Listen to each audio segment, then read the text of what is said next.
Dr. Fuller, you're also faculty. What's in Michigan? What's been done? Well, looking at the undergrad, the children, I would say, of course, schools, but there are the larger churches that I've seen. They have purchased several Chromebooks and have been giving them out as, first come, first served basis. And even some of the larger churches in the countries, they have been able to do that as well. And the other interesting thing is I've seen some of the cable companies to give people who don't have internet access to be able to allow the children to have access. As far as undergraduate and graduate, I don't know. And the reason why is the majority of the people who I have contact with, they do have internet access. All right. Now, Dr. Fuller, I'm still, staying on you. What practical tips can you give parents relative to mental health with all that's going on and all the confusion, the stress, the financial stress, the health stress, balancing the needs of the children, the job loss, and all the things they have to deal with? What practical tips can you give them relative to trying to maintain their mental health as well as trying to keep it together for everyone? It's interesting because I remember when I was an intern and I first had my emergency room training, and the first thing they told us in the ER is, when we're getting ready to do a code, they said, first check your own self. Make sure that your blood pressure is low. Make sure that you're not out of control. And so it's very important, I believe, that the parents begin to look in to their own mental health. A lot of times we see reflections of the symptoms mimicked, especially in younger children. So it's so important to be connected to a group, connected to a church organization, a nonprofit organization. It's so important to stay connected.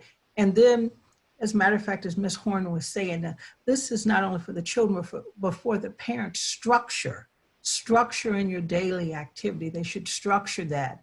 And the reason why this is, I believe, a growing process that everyone can benefit from this. So they're going to learn, the parents are going to learn as individuals a lot about themselves if they allow this to evolve. And what I mean by is structuring their day.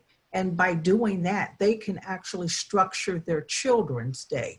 And collectively, the adults are increasing their life skills and the children are learning life skills. So that's really important. Staying connected, and it's important to have a cutoff time. And that goes back to structure, to be able to go outside, to have play time, to have relaxation time. Prior to the pandemic, the majority of my patients I saw online. I was very, very fortunate, but I go into 2 different clinics as well, outpatient clinics. And I learned how to structure my day. 5 a.m. get up, 7 a.m. start patients. I mean, it's like clockwork, and finish by 4:30. But the reason why is because we have to maintain a balance. You can get overwhelmed with anxiety, depression, loneliness. And so that balance by being connected and staying structured, I believe, is very important. Thank you very much. Dr. Aderibigbe, where can people go to find reliable information about COVID-19? What's a reliable source of facts, not fiction?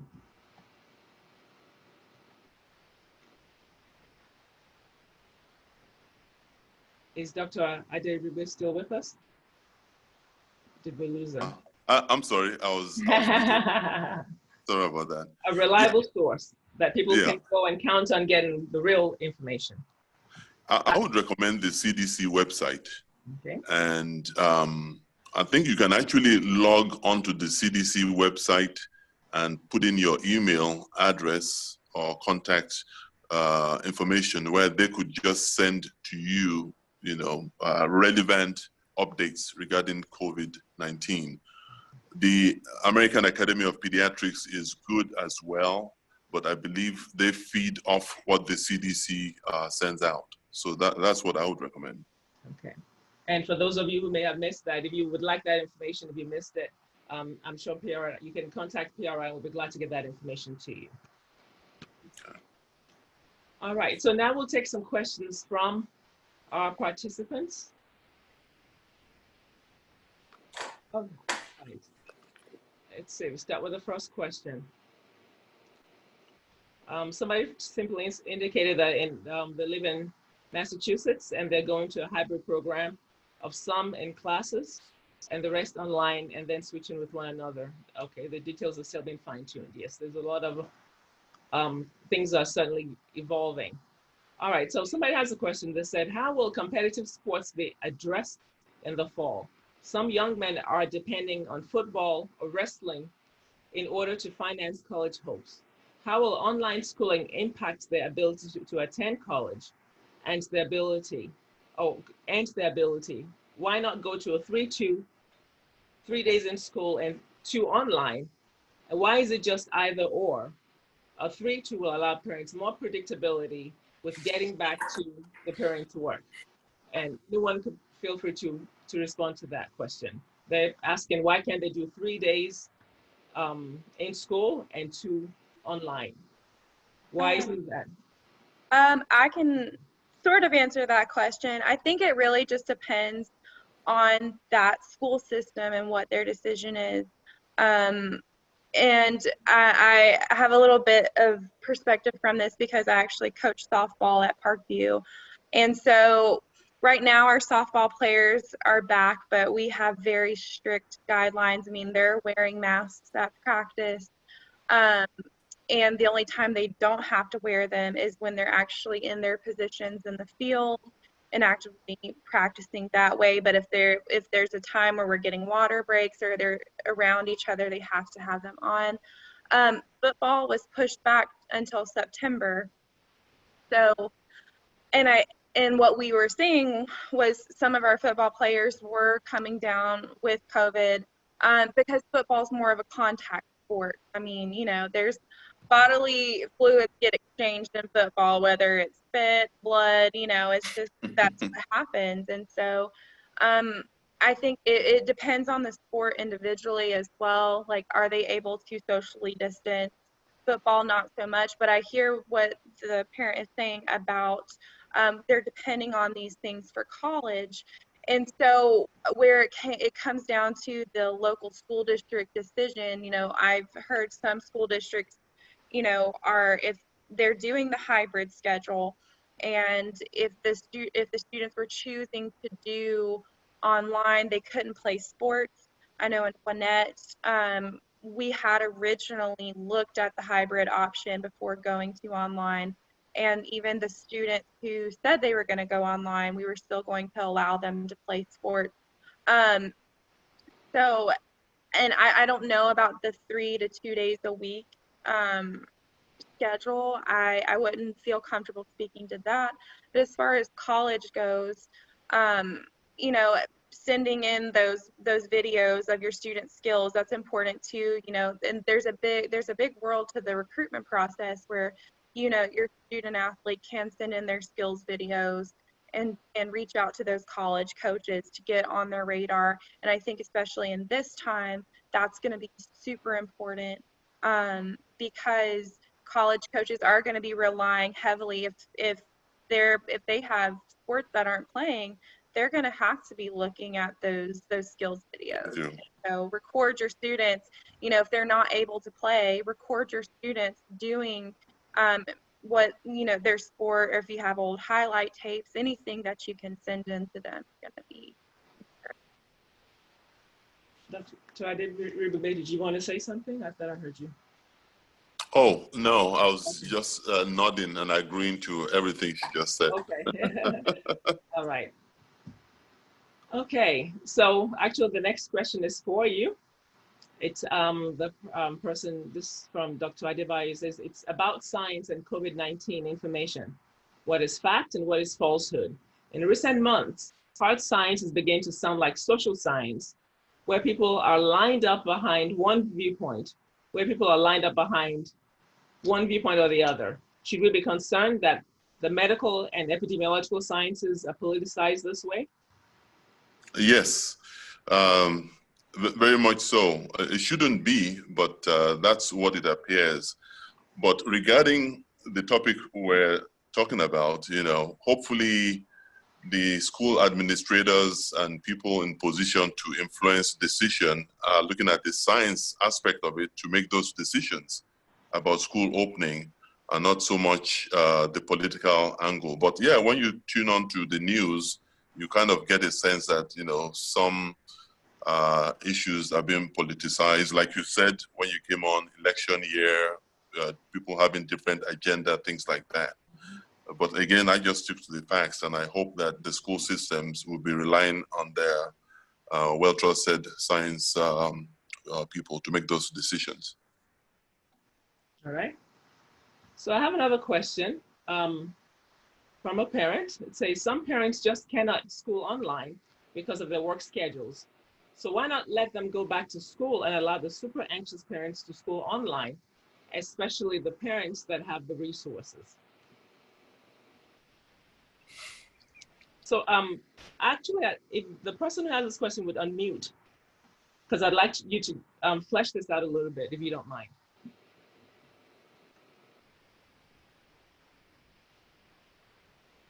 Marilyn, are you there? Yes, I'm here. Go ahead. All right. If you want to speak to this, how do you propose this work?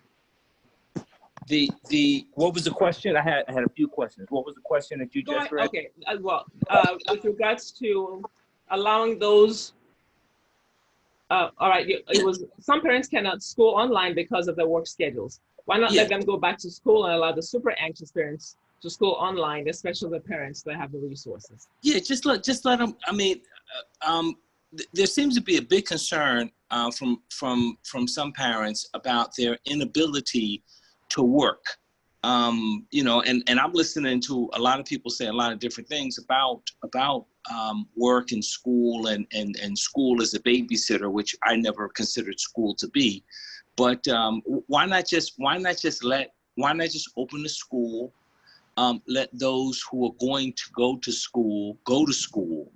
And then if there are other parents, because obviously there's going to be probably 10%, 12% of the parents that just aren't going to be comfortable with that option at all, just let them go online. Now, what may happen is you may end up, because it's my understanding Gwinnett had an online option anyway for homeschooling. So you may lose 10 or 12% of the student body because of COVID. You might lose another 10 or 12% of the student body who just don't want to have this sort of uncertainty. So I don't necessarily think that you're going to be looking at 100% of the students coming back anyway.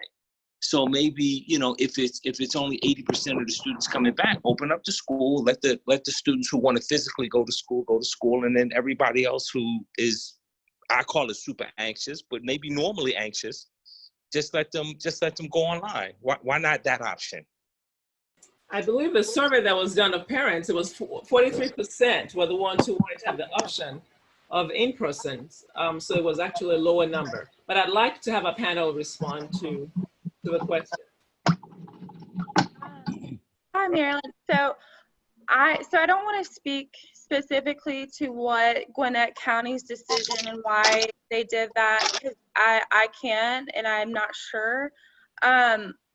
I will say that I can say that the number of parents who were choosing to do online is much higher. We at Parkview, for example, we had about a 60-40 split with parents choosing to do online versus sending their students to return. Now I know it was harder, I think, for high schools logistically to figure out how they wanted to structure their teachers to, where there was a lot of questions in the air, such as, do we designate teachers to do both? Like, are they going to be allowing the students to live stream in while they're teaching the students in class?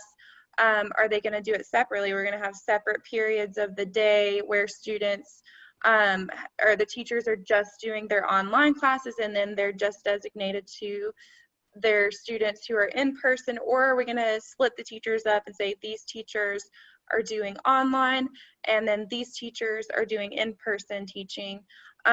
There's a lot of logistical questions, and I think as we were trying to make this online and in-person option happen, I think it was difficult for like high schools, like I said, in Gwinnett, for example.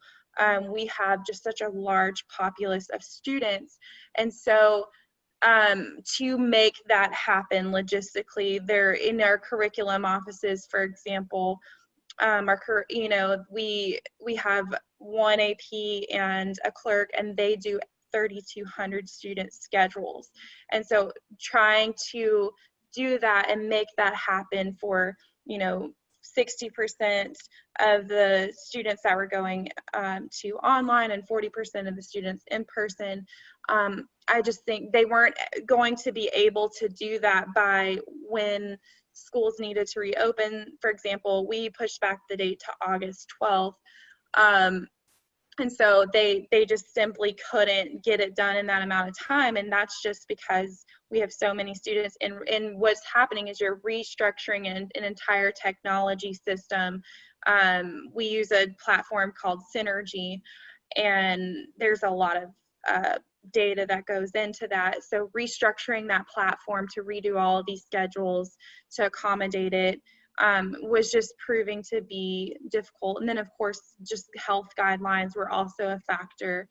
So I really think the answer to that question is just, it's difficult overall to do the hybrid unless you have a high school, say like in Gwinnett, we have the Gwinnett Online Campus School, who they are built for that. But the local schools who aren't, having to have them restructure was very difficult. But I hear what you're saying about parents. Like, parents have to work, and they can't always, they can't be there with their children, and if they have small children, and it's very difficult. So I know that has been super tough on parents, and I think it goes back to what some of the panelists were saying earlier. It's just very individual for everybody. And, is this parent able to work from home? And if they're not, are they able to get care for their children? Can they drop them off at, say, a neighbor's house and, let their student do work, with the neighbor, and that way maybe they're minimizing who talks to their students, so they know if there is a COVID outbreak, that where it's coming from. So it's a tough question. It's really hard to say. The biggest answer I can say is logistics were just not there in a lot of the schools. It's a major challenge in many levels, because can I follow up? Yeah, 1 second. I will let you follow up. Having to work and even having to drop them off is a financial implication as well. So it's really tough all around, and has a lot of multiple challenges on many levels for a lot of families. So these are really tough times on different levels. I'll let you follow up. I know you also have another question as well. My question is, do you get the sense that school administrators are just holding their breath, waiting for a vaccine to come? That I work in the court system, and that's my sense. Everybody's just holding their breath, waiting for a vaccine to come. So if a vaccine comes in August, great. But if a vaccine doesn't come till August of 2022, we're all sort of in this hold pattern. That's for any of the panelists. Does anybody get the sense that everybody's just in a hold pattern, waiting for this vaccine? Can I jump in there? Yes, go ahead. Yeah, I think that's the situation for the whole country, really, not just, for the schools. I think until we have a vaccine or some type of treatment that's reliable, I think we're going to be in this holding pattern. It goes beyond the school system. I think that's just true for everybody. Yep, yeah. I agree. I agree wholeheartedly. And I'll just make a quick point. I know we're running out of time, but you had brought it up about the idea of people trying to hold parties to get infected, and maybe that spreads the immunity. Big difference between natural infection and you getting a vaccine. Natural infection could overwhelm your body's immune system, whereas getting a vaccine is a well-tested system to wake your immune cells up to be able to tackle an infection. Thank you. All right. So, Can I just follow up with Dr. Adelebigbe? I don't want to let this go without coming back to it. I think there's a sense from the last question that if we just let those who want to go to school go, and those who don't want to stay home, this is a public health issue. It's not about one individual, right? So if we let those who wants to go, and they get infected, they come home, right? And they infect their family, and they go into the community and infect others.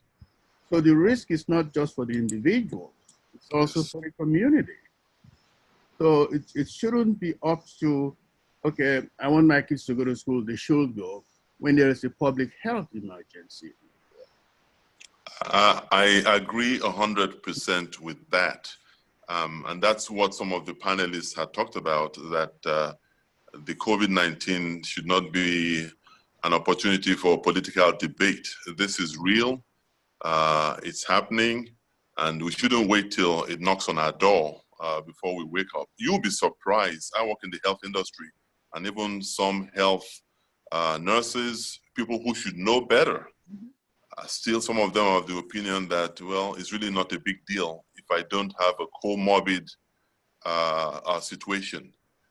The truth is that a lot of people who are supposedly healthy have comorbid situations without realizing it. yes. There are a lot of young men, especially minorities, African American, who are hypertensive without knowing it. There are a lot of people who are pre-diabetic without knowing it. So when they're looking at the mortality, saying, geez, why is this happening?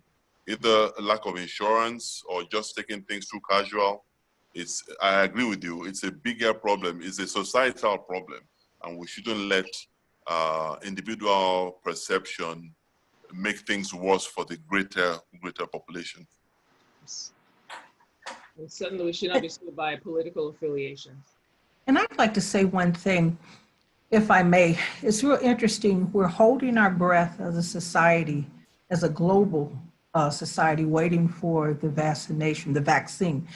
But there are going to be several who don't take it because of the levels of untrust that's happened in the future. So then it becomes an issue: is the vaccine mandatory? And I look at like the eradication of polio, et cetera. Will this be mandatory just because we have a vaccine? I'm just going to say something like 3 months, 6 months. But when will people actually start to take it, or a community start to take it? Different ethnicities start to take it as a result of history. Those dynamics that have to be explored. Particularly in this very polarized environment that we're in currently. A lot of factors come into play.